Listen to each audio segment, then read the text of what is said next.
Hello my dear friends, ఈ కనిపించే చేపలు ఏంటో తెలుసా? బ్లాక్ పామ్లెట్, తెలుగులో నల్ల సందువ అంటారు. నల్ల సందువాలో కూడా రెండు రకాలు ఉంటాయి. ఇవి చిన్నవి, బాగా చిన్నవి చేపలు. ఈరోజు సోనా బోట్లకి బాగా పడ్డాయి. అందుకే అవి టాటా ఏసీలో తెచ్చారు, కానీ రేట్ బాగా తక్కువైపోయింది.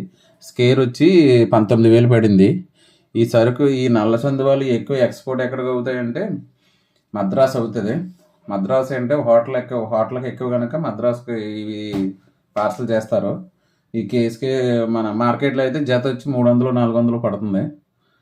కానీ చాలా బాగుంటుంది, ముళ్ళులు కూడా తక్కువ ఉంటాయి. ఎవరైనా తినొచ్చు, ఎలాంటి వాళ్ళైనా తినొచ్చు, ఏమవుతుంది, ఎంత తిన్నా ఏమవుదు. పులుసుకి అండ్ ఫ్రైకి అండ్ ఎగిరికి బాగానే ఉంటుంది, చాలా బాగుంటుంది. మీట్ కూడా ఎక్కువ ఉంటుంది, ముళ్ళు తక్కువ, మీట్ ఎక్కువ. ఇలాంటి మరిన్ని చేప వీడియోలు చూడడానికి మా ఛానల్ని సబ్స్క్రైబ్ చేయండి, లైక్ చేయండి, షేర్ చేయండి. Thank you.